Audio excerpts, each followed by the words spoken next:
안녕하세요. 고릴라TV 김홍일 PD입니다. 안녕하세요. 크로스 리서치 이재모입니다. 오늘은 랩지노믹스를 이재모 대표님과 함께 소개해 드릴 텐데요. 랩지노믹스는 그 코로나 기간 때 진단키트로 좀 인지도가 있는 기업이에요. 근데 이번엔 또 새로운 사업을 한다고 하면서요. 네, 맞습니다. 제가 그 보고서에 한국 체외진단 산업의 성장 방향성을 제시하는 랩지노믹스다라고 달았는데 굉장히 이제 거창하게 좀 달았는데 그 진단키트 업체들 이제 돈을 좀 버는 기업들이 있거든요. 네네. SD 바이오센스, 센서, 그 다음에 시젠 뭐 이런 기업들이 네. 굉장히 이익이 많이 나왔잖아요. 그렇죠. 그래서 그 당시에 시가총액도 굉장히 이제 커졌었는데 지금 팬데믹 기간은 아니기 때문에 SD 바이오센서처럼 1년에 뭐 영업이익만 1조 나온다거나 이러긴 좀 힘들겠죠. 그렇죠. 이제 뭐 또 다른 뭐 이렇게 뭐 전염병이 엄청 돌아서 네. 검사 수요가 엄청 폭발적으로 늘지 않는 이상 일단 지금으로서는 그 지난 3년간의 그런 폭발적인 영업이익을 낼 수는 없을 것이다. 네. 그러면 이들 업체가 그 고민을 해야 되는 게 뭐냐면은 앞으로의 성장성을 어떻게 가져갈 거냐 이건데 제가 요거를 이제 방송에서도 여러 번 사실은 제시를 했는데 M&A를 해야 된다는 겁니다. 네. M&A. 그 M&A가 뭐냐면은 지금 캐시카우를 가지고 있는 기업들을 바로 인수를 해버리는 거죠. 그래서 매출 영업이익이 연결 기준으로 잡힐 때 좀 숫자가 확실하게 찍힐 수 있는 이제 그런 기업들을 M&A 해가지고 캐시카우를 만들어야 된다. 그렇지 않으면은 우리나라의 진단키트 업체들은 국내에서 이 시장 규모가 워낙 작아가지고 네. 성장하기가 어렵다. 근데 지금 방향성을 아주 잘 잡고 있는 기업이 어디냐면은 SD 바이오센서. 예, 여기가 그 메르디안인가요? 그 인수했잖아요. 네. 그죠? 예, 그런 식으로 미국에 있는 기업들을 인수해야 되는데 랩지노믹스가 하는 이 사업의 방향성도 상당히 저는 좋다 이렇게 얘기를 드리고 싶어요. 그 굉장히 좀 생소한 용어잖아요. 클리어랩. 이게 어떤 건지 알아야 그 랩지노믹스 신규 사업을 좀 이해할 수 있을 것 같은데요. 네. 일단 요 클리어 랩 요 이제 단어가 계속 제 보고서에 많이 등장을 할 거고요. 요에 시장에서 계속 이야기가 나올 건데 이게 뭐냐면은 미국에서만 운영되는 진단 수탁 기관입니다. 그러니까 우리가 예를 들어서 뭐 어떤 걸 이제 검사를 해야 될 경우에 네. 대부분은 한국 같은 경우는 이제 병원을 가서 거기서 이제 진단 뭐 이런 것들 서비스를 받죠. 그렇죠. 근데 미국은 좀 약간 다른 게 뭐냐면 요런 진단 수탁 기관들이 그 병원에서 하는 일반적인 진단 그런 수요들을 많이 다 이제 수용을 한다는 겁니다. 그래서 요 진단 수탁 기관인데 요 클리어 인증을 받으면은 미 FDA에 허가 없어도 미국 시장에서 진단 제품을 판매하거나 서비스 이런 것들이 가능해진다는 거예요. 그래서 제가 클리어랩을 여러분들에게 아주 쉽게 이해를 시켜드리는 건 뭐냐면은 일종의 유통, 그러니까 중간에 어떤 과정이 필요한데 이 유통과 관련된 요 역할을 해주는 게 바로 요 클리어랩이다라고 여러분들이 이해하시면 굉장히 빠를 겁니다. 미국은 이제 상대적으로 사보험이 굉장히 잘 되어 있기 때문에 그러니까 우리나라 같은 경우에는 진단 서비스 업체에 돈을 못 버냐면은 중간에 이 병원이 그 진단 스탁 기관 역할도 하고 실제로 치료도 하고 대부분 여기서 이익을 다 가져가죠 병원이. 네. 그러니까 진단키트 업체들은 여기서 이익을 다 가져간 다음에 남은 거 가지고 이렇게 나눠 먹다 보니까 어떻습니까? 가져올 게 별로 없어요. 그리고 수가도 낮잖아요. 그렇죠. 그러니까 이렇게 해서는 돈을 못 버는 거죠. 그래서 우리나라의 그 진단 기업들 잘 보시면 대부분 다 매출 이익이 굉장히 미비하죠. 크지 않죠. 예, 그래서 여기에선 제가 볼 때 성장성은 없다는 겁니다. 결국 큰 시장 가야 되는데 미국이잖아요. 네. 그래서 지금 이 랩지노믹스가 요 클리어 랩을 인수를 하면서 키워가겠다 이런 지금 전략들을 발표하는 거고 그 결과물들을 또 보여주고 있습니다. 그래서 랩지노믹스는 이제 미국 시장으로 간다. 이게 가장 첫 번째 중요한 투자 포인트가 되는 거고요.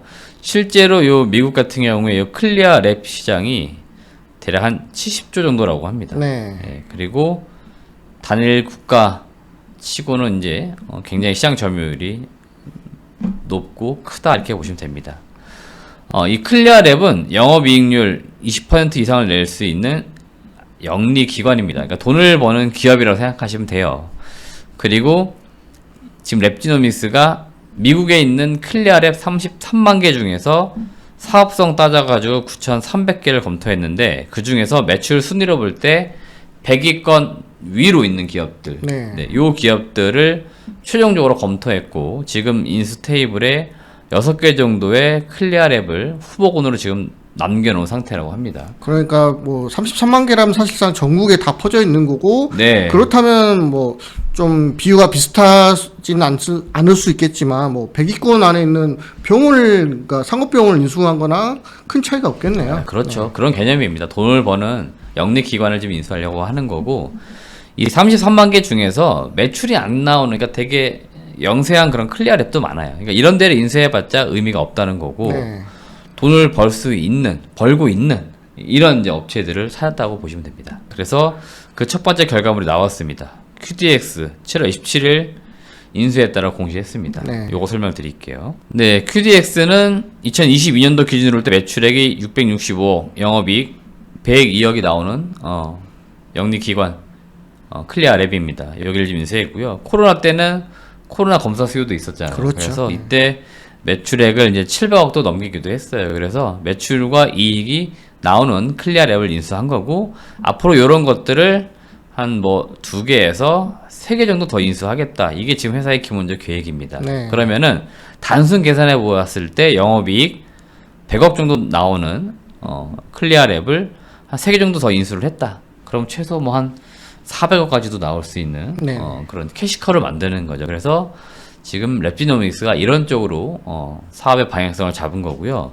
이 QDX를 인수할 때 제가 앞서 말씀드렸지만 미국은 사보험이 굉장히 잘 되어 있기 때문에 이 사보험 회사와의 네트워크 형성이 잘 되어 있느냐 이것도 검토 대상 중에 하나였던 겁니다. 네. 동사 같은 경우에 유나이티드 헬스케어나 에트나, 시그나 굉장히 큰 미국의 사보험사들이거든요. 결국 이들 업체들이 대부분 다 돈을 쥐고 있는 거 아닙니까?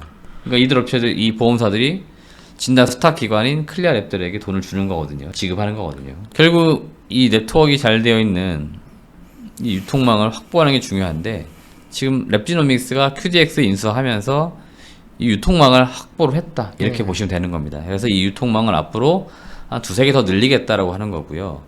유통망을 확보한 다음에 결국 기업들이 하는 건 뭡니까? 이걸 통해서 다시 매출 이익을 늘려야 되잖아요. 그렇죠. 그래서 지금 국내에서 미국으로 가고자 하는 되게 작은 기업들이 많습니다. 진단 서비스 업체들. 이 업체들하고 지금 MOU를 맺고 있어요. 그래서 국내에서 MOU를 맺은 업체들의 고부와 같이 이 컨텐츠를 미국 시장으로 진출시키겠다. 이런 계획을 갖고 있는 겁니다. 일단 추가로 클리어랩을 인수하는데 자금은 충분한가요? 제가 1분기 그 기말 보고서를 읽어봤을 때 현금성 자산이 한 2천억 정도 있는 걸로 제가 확인했었거든요. 네, 맞습니다. 지금 제대로 알고 계신 거고요. 네. 지금 현금성 자산이 2천억이 있고 뭐 건물 이런 것까지 다 사실 합치면 2,500억이 넘거든요. 네. 그러니까 순자산이 2,500억 이상 있고 회사에서 지금 계획을 하고 있기로는 그 QDX가 인수할 때 금액이 700억대였거든요. 네네. 그러면 대략 700억 곱하기 한 3개 정도면 한 2천억 이상 자금이 들어가는 거잖아요. 네. 그래서 현재 가용 현금 내에서 일단은 인수하겠다. 이게 기본 계획이고요. 만약에라도 뭐 추가로 더 인수를 하겠다. 그건 또 시간이 지나봐야 되겠지만 또 인수한 기업들에서 또 돈이 들어오잖아요. 그렇죠? 그렇죠. 그런 것들로 다시 충당하지 않을까. 그래서 지금으로서는 특별히 자금 조달 이슈는 없다. 이렇게 보시면 되겠고요. 만약에라도 뭐 랩지노믹스가 예상치 않게 자금을 외부에서 더 조달한다. 이런 소식이 들려오면은 네. 아마도 이제 인수하려고 하는 그 클리어랩이 규모가 더 있거나 뭐 그런 거라고 보시면 되겠습니다. 올해 실적, 내년 실적은 제가 볼 때 큰 의미 없습니다. 결국 지금 동사가 24년도까지 해서 클리어랩 인수를 마무리 짓겠다라고 하고 있거든요. 네네. 그러면 25년부터 본격적으로 이제 캐파업이 됐으니까 이제 3개 내지 4개의 클리어랩이 온기 반영되는 시기가 2025년인 거네요. 네, 맞습니다. 그래서 그때 매출액 2,500억에 영업이익 500억 이 정도는 아주 무난하게 나올 수 있을 것 같고 네. 지금 OP 마진을 제가 굉장히 보수적으로 20% 잡았습니다. 요거는 아까 클리어랩이 기본적으로 OP 마진 20%가 이상 나오는 영리 기관이라고 말씀드렸잖아요. 네. 근데 여기에 플러스 알파 되는 요인들이 있잖아요. 그러니까 지금 진단 서비스 제품 이외에 추가적으로 개발을 할 거고 한국에 있는 또 그죠? 유통. 그렇죠. 네. 진단 제품 서비스 이런 것들을 가져가서 유통을 할 거기 때문에 여기에서도 영업 마진을 남길 수 있거든요. 그러면은 동사가 이제 영업이익률을 한 30% 40%대까지도 끌어올릴 수 있습니다. 그러면은 영업이익은 진짜 잘하면은 뭐 연간 1,000억도 나올 수 있는 거죠. 네. 그럼 굉장히 사실 이상적인 그림이 나오는 거죠. 네. 이렇게 되면 이제 기업 가치는 분명히 달라질 수밖에 없다. 그 말씀 드리는 건데 동사 시가총액이 제가 이제 8월 여기 날짜가 잘못됐는데 8월 이제 3일 이제 기준으로 봤을 때 한 3천억대가 시가총액이었거든요. 그러면 지금 뭐 25년도 기준 예상 순이익은 300억인데 이쪽 업체들 뭐 밸류에이션 하기 나름인 것 같은데 그렇죠. 네. 타겟 PER 제가 20배, 헬스케어 이쪽 한 20배 정도는 다 받아요. 그래서 최소 제가 PER 20배로 가정을 했을 때 적정 주가는 한 8,000원 정도 나온다. 대략 목표 주가는 제가 8,000원 제시를 해드리는 거니까 시총 기준으로 볼 때는 최소 제가 한 6,000원 이상, 7,000원 이상 간다고 본 거고요. 네.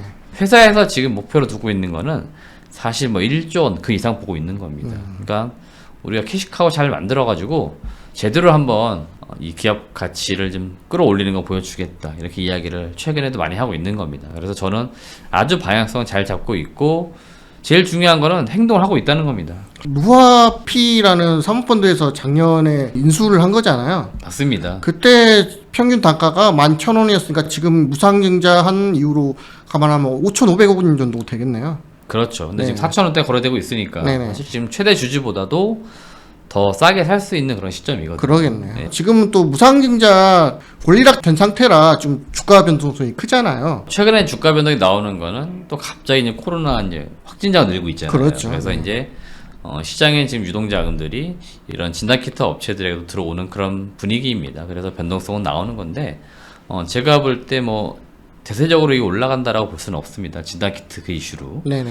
그러면은 이제 각각의 이제 사업, 이제 본업에 더 집중을 해야 되는 거고. 네. 제가 이제 랩지노믹스를 굉장히 좋게 봤던 거는 그 본업 자체의 어떤 방향성을 아주 잘 잡았고 그 결과들을 지금 보여주고 있기 때문에 그런 차원에서 믿고 이제 투자해볼 만한 그런 기업이다. 사실 이 스몰캡은 경영진이 제일 중요합니다. 그렇죠. 경영진이 이 회사를 제대로 한번 키워보려고 하는 건지 기업 가치를 한번 올려보려고 열심히 뛰고 있는지 이게 중요한데 제가 탐방 갔을 때는 그런 모습이 분명히 보였기 때문에 제가 이제 그런 점들까지도 감안했을 때 좋은 기업이 앞으로 더 될 수 있다 이렇게 말씀드리겠습니다. 일단 사모펀드니까 기업 가치를 올려가지고 되파는 게 목적이잖아요. 그렇죠. 예. 그래서 그런 것들 또 스토리를 여러분들 잘 이해하시면은 이제 어느 시점에 매각이 이루어지겠구나 이런 것들도 가늠해 보실 수 있을 겁니다. 네. 그러면은 랩지노스 지금까지 소개해드렸고 오늘 여기서 마치겠습니다. 감사합니다.